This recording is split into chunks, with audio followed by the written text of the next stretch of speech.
M K Haridas, ഒരു പാവം കുഞ്ഞാടിനെ മാധ്യമങ്ങൾ ഇങ്ങനെ ഓടിച്ചിട്ട് വേട്ടയാടുകയാണോ? താങ്കൾക്ക് ആ അഭിപ്രായമുണ്ടോ? നോക്കൂ, എന്തായാലും പ്രത്യക്ഷത്തിൽ ചില പരാതികൾ വന്നിട്ടുണ്ട്. പക്ഷേ നിയമപരമായി പോലീസിനെയോ കോടതിയോ സമീപിക്കാൻ ഇവർ മടിക്കുന്നു. അതിന് എല്ലാ യുവതികളും തയ്യാറാകണമെന്നില്ല. അതാണ് ഞാൻ പറഞ്ഞത്. ചില തടസ്സങ്ങളൊക്കെയുണ്ട്. അതിന് ഞാനൊരു കേസ് ഉദാഹരിക്കുകയും ചെയ്തു, അല്ലേ? നമ്മുടെ നാട് വലിയ പുരോഗമനത്തിൻ്റെ കാര്യമൊക്കെ പറയുമെങ്കിലും ഇപ്പോഴും അവർക്ക് ചില തടസ്സങ്ങളുണ്ട്, ഇൻഹിബിഷനുണ്ട്. അതെന്തുകൊണ്ടാണെന്ന് വെച്ച് കഴിഞ്ഞാൽ, അങ്ങനെ പൊതുസമൂഹത്തിലേക്ക് വന്നു കഴിഞ്ഞാൽ, അല്ലെങ്കിൽ പോലീസിനെയും കോടതിയെയും സമീപിച്ചു കഴിഞ്ഞാൽ പിന്നെ അവരുടെ പിറകെ ആയിരിക്കും മാധ്യമങ്ങൾ. ഒരു സംശയവുമില്ല. അവർ പോലീസ് സ്റ്റേഷനിൽ പോയാലും കോടതിയിൽ പോയി കഴിഞ്ഞാലും ക്യാമറകൾ അവരെ വിടാതെ പിന്തുടരും. അപ്പോൾ സ്വാഭാവികമായി പലതും അവർ ഭയക്കുന്നുണ്ട്. അതുകൊണ്ടായിരിക്കില്ല ഒരുപക്ഷെ പരാതി കൊടുക്കാൻ അവർ വിമുഖത കാണിക്കുന്നത്. അതിൻ്റെ അർത്ഥം ഇപ്പോൾ രാഹുൽ മാങ്കൂട്ടത്തിനെതിരെ ഉയർന്ന ആരോപണങ്ങൾ അതിന് ഗുരുതര സ്വഭാവമില്ല എന്നാണോ? എന്താ ഈ പറയണത്? ഇത്തരം ഞരമ്പ് രോഗികളെ രാഷ്ട്രീയത്തിൽ വാഴിക്കുക എന്ന് പറഞ്ഞു കഴിഞ്ഞാൽ അത് വലിയൊരു അപച്യുതിയല്ലേ കോൺഗ്രസ് നേരിട്ടുകൊണ്ടിരിക്കുന്നത്. 9 വർഷത്തെ കിരാത ഭരണം കഴിഞ്ഞിട്ട് ഇത്രയും നല്ലൊരു അവസരം കോൺഗ്രസിന് കിട്ടാനില്ലാത്തൊരു സാഹചര്യം വന്നപ്പോ ഈ ഒരു പയ്യനെ അനാവശ്യമായി വളർത്തിയുണ്ടാക്കിയ ഒരു പയ്യനാണ്. ഇവിടെ പങ്കെടുക്കുന്ന കോൺഗ്രസിന്റെ പ്രതിനിധി പറയുന്നത് കോൺഗ്രസിന്റെ കാര്യമാണ്. കോൺഗ്രസിന്റെ കാര്യമല്ലാതെ കേരളത്തിലെ ജനങ്ങൾക്ക് ഒരു കാഴ്ചപ്പാടും കാര്യങ്ങളും ഉണ്ട്.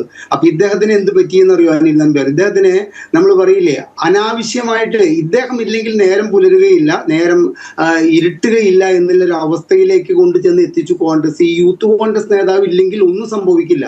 എനിക്ക് ഈ സരിനോടും സന്ദീപ് വാര്യരോടൊന്നും യാതൊരുവിധ, എന്റെ രാഷ്ട്രീയ കാഴ്ചപ്പാടിന് ഈ കാലുമാറികളോട് എനിക്ക് യാതൊരുവിധ യോജിപ്പില്ല. പക്ഷെ അതൊക്കെ തന്നെയാണെങ്കിലും ഈ സരിനെ ഒരു ക്ലെയിം ഉണ്ടായിരുന്നു ഈ പാലക്കാട്, അത് യാതൊരു സംശയവുമില്ല. ആ സരിനെ അവിടെ നിർത്തി ജയിപ്പിച്ച് കോൺഗ്രസിനെ എടുക്കാൻ പുല്ലുപോലെ ജയിപ്പിച്ചെടുക്കാമായിരുന്നു. ഈ അടൂരിലുള്ള ഈ ഞരമ്പ് രോഗിയെ കൊണ്ടുപോയിട്ട് പാലക്കാട് നിർത്തി ജയിപ്പിച്ചിട്ട് അവനെ കൂടുതൽ ആളാവാൻ വേണ്ടി വിടേണ്ട ഒരു കാര്യവും ഈ കോൺഗ്രസ്സുകാർക്ക് ഉണ്ടായിരുന്നില്ല. അനിൽ നമ്പ്യാർ ഒരു കാര്യം മനസ്സിലാക്കി, ഹലോ സുഹൃത്തെ, താങ്കൾ 25 മിനിറ്റ് സംസാരിച്ചു. താങ്കൾ 25 മിനിറ്റ് സംസാരിച്ചു.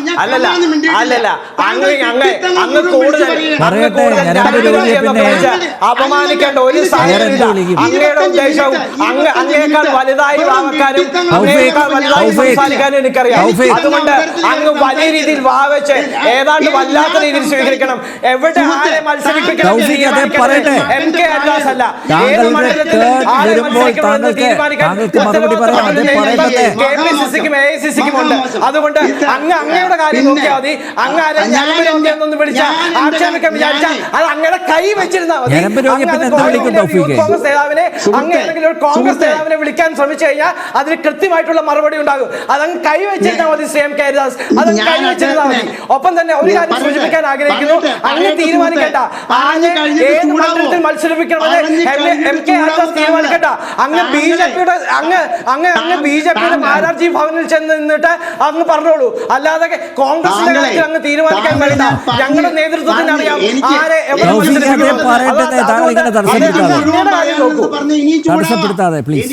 എനിക്ക് പറയാനുള്ളത് മുഴുവൻ പറഞ്ഞാൽ രാഹുൽ എന്ന് പറയുന്ന ചില കാര്യങ്ങൾ പറയുമ്പോൾ ഞരമ്പ് രോഗി എന്ന് ഞാൻ പറഞ്ഞത് തെറ്റാണ്. 1000 തവണ ആവർത്തിക്കുന്നു ഞരമ്പ് രോഗി എന്ന് പറയൂ. അത് അങ്ങനെ കൈ വെച്ചിരുന്നാൽ മതി. ഞാനിപ്പോ രോഗി എന്നുള്ളത് അങ്ങനെ കൈ വെച്ചിരുന്നാൽ മതി. അതങ്ങനെ കൈ വെച്ചിരുന്നാൽ മതി. അതങ്ങനെ കൈ വെച്ചിരുന്നാൽ മതി. ഈ മനുഷ്യന്റെ പേര് കേട്ടാൽ അങ്ങ് കൈ വെച്ചിരുന്നാൽ മതി. അങ്ങ് കൈ വെച്ചിരുന്നാൽ മതി എന്നേ. അങ്ങ് കൈവച്ചിരുന്നാൽ മതി. ഇത്തരത്തിലുള്ള പരാമർശങ്ങൾ ഉത്തരവാദിത്തപ്പെട്ട ഒരു മീഡിയ പ്ലാറ്റ്ഫോമിന്റെ ചർച്ചയ്ക്കകത്ത് വന്നിരുന്നിട്ട് ഇത്തരത്തിലൊരു വ്യക്തിയെ അധിക്ഷേപിക്കുന്ന തരത്തിൽ ഇത്തരത്തിലുള്ള വാക്കുകൾ ഉപയോഗിക്കുന്നുണ്ടെങ്കിൽ കയ്യിൽ വെച്ചിരുന്നാൽ മതി എന്ന് തന്നെ പറയേണ്ടി വരും. അതിനെ സ്വാഗതം ചെയ്യാൻ അല്ലെങ്കിൽ അത്തരത്തിലുള്ള പക്ഷേ അങ്ങ് മുൻ സംസ്ഥാന പ്രസിഡന്റ് അതേ പറയട്ടെ. ഇത്തരത്തിൽ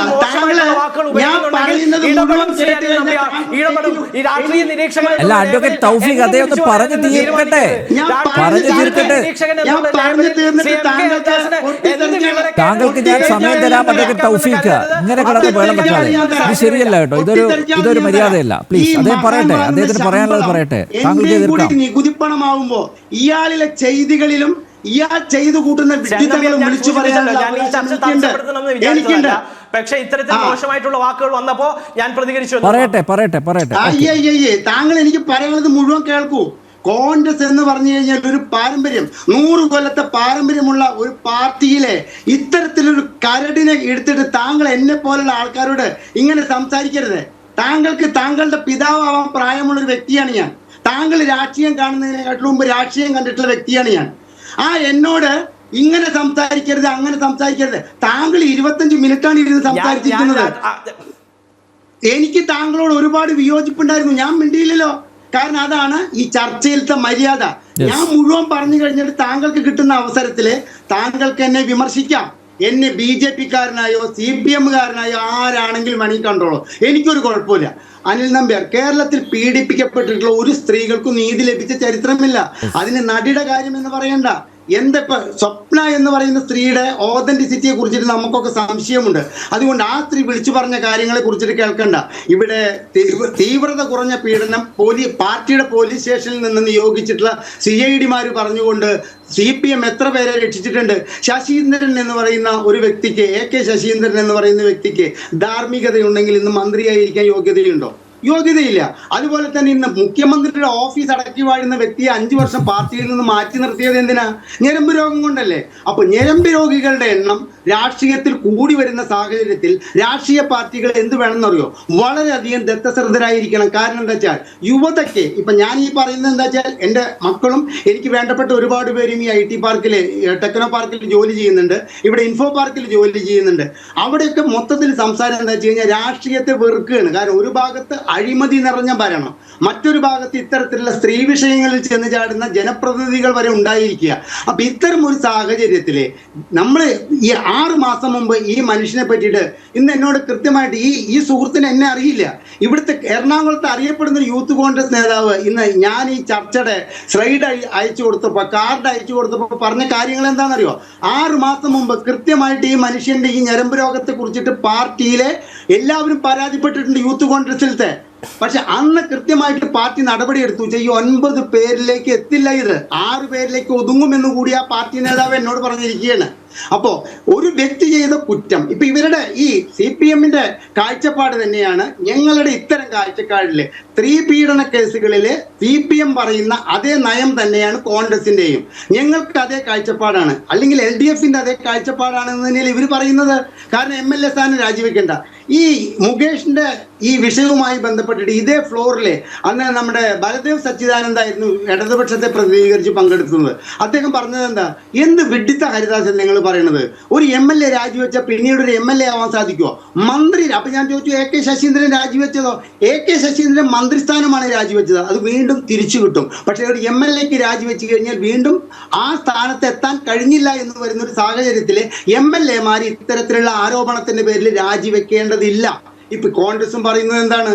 പക്ഷേ CPM-ന്റെ രാഷ്ട്രീയ ധാർമ്മികതയല്ല കോൺഗ്രസിനെ എന്ന് വിശ്വസിക്കുന്ന കേരളത്തിലെ വലിയൊരു പറ്റം കോൺഗ്രസ്സുകാരെ അറിയുന്ന വ്യക്തിയാണ് ഞാൻ. സുഹൃത്തെ, താങ്കൾ ഈ കിടന്നിട്ട് ഒച്ച വെച്ചില്ലേ? എൻ്റെ വീട്ടിൽ ഞാൻ ഒഴികെ എല്ലാവരും കോൺഗ്രസ്സുകാരാണ്. ഞാൻ ഇപ്പോൾ താങ്കൾ എനിക്ക് BJP-യുടെ പട്ടം ചാർത്തി തന്നു, താങ്കൾക്ക് അതിനുള്ള ഒരു അധികാരമുണ്ട് എന്നുള്ളത് ഞാൻ ഇപ്പോഴാണ് അറിയുന്നത്. അപ്പൊ എൻ്റെ വീട്ടിലുള്ളവർക്കൊക്കെ തന്നെ ഈ ഒരു കാര്യത്തില് അത് മതി. തീർച്ചയായിട്ടും എന്തത്ര സംശയമുള്ളത്? താങ്കളാണ് ഈ ISO 9000 കൊടുക്കുന്നത് പോലെ ആര് BJP ആണ്, ആര് CPM ആണ്, ആര് കോൺഗ്രസ് ആണ് എന്നുള്ള ഒരു മുദ്ര ചാർത്താൻ താങ്കൾക്കാണ് അധികാരം. ഞാൻ ഇപ്പോഴാണ് ഗുഡ് സർട്ടിഫിക്കറ്റ് കൊടുക്കുന്നത്, അതുകൊണ്ട് ഞാനും ISO സർട്ടിഫിക്കറ്റ് കൊടുക്കാൻ തീരുമാനിച്ചു. ഞാൻ ഗുഡ് സർട്ടിഫിക്കറ്റ് കൊടുക്കും സുഹൃത്തെ. കാരണം എന്താണെന്നറിയോ? ഞാൻ ജനകീയനായ ഒരു ടാക്സ് പേയർ ആണ്, എനിക്കത് കൊടുക്കാം. താങ്കൾ ഒരു അങ്ങനെയാണെങ്കിൽ ഞാനും ISO സർട്ടിഫിക്കറ്റ് കൊടുക്കും. നമുക്ക് പിന്നെ ആലോചിച്ച് സർട്ടിഫിക്കറ്റ് കൊടുക്കാം. അതെല്ലാവരും വാങ്ങണമെന്നില്ല. അത് കാരണം വാങ്ങുന്നവർക്ക് കൊടുത്താൽ മതി. കാരണം MK ഹരിദാസൻ, താങ്കള് മുട്ടിലിഴയുന്ന കാലത്ത് MK ഹരിദാസ് ചർച്ചയിൽ പങ്കെടുക്കാൻ തുടങ്ങിയിട്ടുള്ളതാ. അപ്പൊ എനിക്ക് താങ്കളുടെ ഒരു സർട്ടിഫിക്കറ്റും ആവശ്യമില്ല. താങ്കളെ മിൽമ പാൽ കുടിക്കുന്ന സമയത്ത് 2004 ആദ്യമായിട്ട് ഞാൻ ചർച്ചയിൽ പങ്കെടുക്കുന്നത്. 2024 ഇത്തരത്തിലുള്ള ഒരുപാട് ആൾക്കാരെ ഞാൻ ഹരിദാസിന്റെ സർട്ടിഫിക്കറ്റ് എല്ലാം ഇവിടെ പ്രശ്നം. ജനങ്ങൾ തെരഞ്ഞെടുത്തിട്ടുള്ള ഒരു MLA സ്ത്രീ വിഷയത്തിലെ സുഹൃത്തെ, താങ്കൾ ഒരു കാര്യം മനസ്സിലാക്കുക.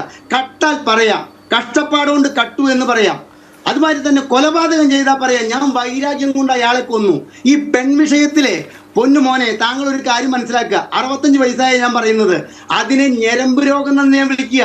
അതിൽ ജനങ്ങൾ അങ്ങേയറ്റം അവഹേളിച്ചുകൊണ്ടാണ് ആ വ്യക്തിയെ പിന്നീട് കാണുക. അത്തരത്തിൽ അവഹേളിക്കപ്പെടുന്ന ഒരു വ്യക്തിയെ തുടർന്ന് ജനപ്രതിനിധിയാക്കാനുള്ള കോൺഗ്രസിന്റെ തീരുമാനം, കേരളത്തിലെ വലിയൊരു വിഭാഗം കോൺഗ്രസിൽ അങ്ങേയറ്റം അസ്വസ്ഥത ഉണ്ടാക്കിയിട്ടുണ്ടെന്നുള്ള കാര്യം മനസ്സിലാക്കിയിട്ട് വേണം ഇത്തരം ചർച്ചകളിൽ നിന്ന് സംസാരിക്കാൻ. ശ്രീ അനിൽ നമ്പ്യാർ, ഇവിടെ നെഹ്റുവിന്റെ കാലം തൊട്ടിട്ട് ഈ രാഹുൽ മാങ്കൂട്ടത്തിന്റെ കാലം വരെ എടുത്തു കഴിഞ്ഞാൽ സദാചാര ബോധത്തിന്റെ പേരിൽ ഇവരൊക്കെ തന്നെ ഇത്തരത്തിലുള്ള ചീത്തപ്പേര് സമ്പാദിച്ചിട്ടുള്ളവരെന്ന് നമുക്കറിയില്ലേ? ഓരോ പുസ്തകങ്ങൾ വായിച്ചു കഴിഞ്ഞാൽ നമുക്കറിയില്ലേ? എന്നിട്ട് ഇവരൊക്കെയും രാഷ്ട്രീയത്തിൽ ഉന്നതികളിൽ എത്തിയിട്ടുണ്ട്. ഞാനിപ്പോൾ ഇതൊക്കെ പറഞ്ഞു കഴിഞ്ഞില്ലേ, അടുത്ത വർഷത്തെ തെരഞ്ഞെടുപ്പിൽ രാഹുൽ മാങ്കൂട്ടം അവിടെ ഇതിനേക്കാൾ ഭൂരിപക്ഷത്തിൽ ജയിക്കും. നമ്മുടെ ജനത്തിന്റെ ഒരു പിടിപ്പുകേടാണ് ആ സംഗതി. അപ്പോൾ ഈ വിഷയമൊന്നും ഇവിടെ സ്ത്രീകളെ പീഡിപ്പിക്കുന്നതിനോ, ഞാൻ കോണ്ടമില്ല, ഒരു ചാറ്റ് പുറത്തേക്കായിട്ടുള്ളതാണ് വൈകുന്നേരം 6 മണിക്ക് എനിക്കൊരാൾ അയച്ചു തന്നിട്ടുള്ളതാണ്. കോണ്ടമില്ല, ഞാൻ ഇപ്പോൾ തന്നെ വരട്ടെ.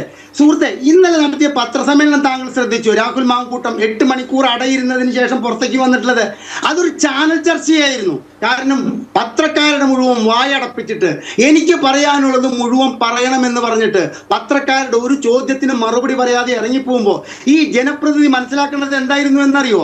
ഈ കേൾക്കുന്നത് പത്രക്കാരല്ല, അദ്ദേഹം പറയുന്നത് കേൾക്കുന്നത് കേരളത്തിലെ ജനങ്ങളാണ്. ആ ജനങ്ങൾക്ക് വിശ്വാസം തോന്നുന്ന വിധത്തിലുള്ള ഒരു വാക്ക് പോലും ഇന്നലെ അദ്ദേഹത്തിന്റെ പത്രസമ്മേളനത്തിൽ പറഞ്ഞിട്ടില്ല. ഞാൻ ഒരു പത്രസമ്മേളനവും കാണാത്ത വ്യക്തിയാണ്. എനിക്കറിയാം ഈ വിഷയവുമായി ബന്ധപ്പെട്ട ഒരു ചർച്ചയിൽ പങ്കെടുക്കേണ്ടി വരും. അതുകൊണ്ട് ആ പത്രസമ്മേളനം അങ്ങേയറ്റം ശ്രദ്ധയോടുകൂടി കേട്ടിട്ടുള്ള ഞാൻ അന്തിച്ചു പോയി. കാരണം താങ്കളോട് പറഞ്ഞില്ലേ, ഈ സ്ത്രീകൾക്ക് കേസ് കൊടുത്താൽ എന്താണെന്നുള്ളത്, അതിന്റെ വിശദീകരണം അനിൽ നമ്പ്യാർ തന്നു. സ്ത്രീകൾക്ക് ഇത്തരം കേസുകളിലേക്ക് ചെന്ന് ചേരാൻ പരിമിതികളുണ്ട്. താങ്കൾ ഒരു കാര്യം മനസ്സിലാക്കുക, അനിൽ നമ്പ്യാരായാലും ഞാനായാലും ഇത്തരത്തിലൊരു സ്ത്രീ വന്നിട്ട് എന്നെ പീഡിപ്പിക്കാൻ ശ്രമിക്കൂ, എനിക്ക് അശ്ലീല സന്ദേശം അയച്ചു, എനിക്ക് കോണ്ടമില്ലാതെ വരട്ടെ എന്നൊക്കെ ചോദിച്ചു കഴിഞ്ഞിട്ട് പറഞ്ഞു കഴിഞ്ഞാൽ 1 മണിക്കൂറിനുള്ളിൽ കേസെടുപ്പിക്കും. ഇല്ലെങ്കിൽ അത് കോടതിയിൽ പോയി കേസെടുപ്പിക്കും. അല്ലാതെ അതിന് അവര് പരാതി കൊടുക്കട്ടെ, സ്ത്രീകൾ പരാതി കൊടുക്കട്ടെ എന്ന് പറഞ്ഞിട്ട് കാത്തു നിൽക്കില്ല. പക്ഷെ അതിനൊരു അഭിമാനബോധം വേണം, അതിനൊരു സദാചാര ബോധം വേണം. അതില്ലാത്തവർ ഇത്തരം പ്രവൃത്തികളിൽ ഏർപ്പെട്ടാൽ ഉണ്ടാകുന്ന ഭവിഷ്യത്താണ് നിങ്ങൾക്ക് അയാളെ MLA ആയി നിലനിർത്തേണ്ട ഗതികേടിലേക്ക് നിങ്ങൾ എത്തിയതെന്നാണ് ശ്രീ അനിൽ നമ്പ്യാർ എനിക്ക് പറയാനുള്ളത്.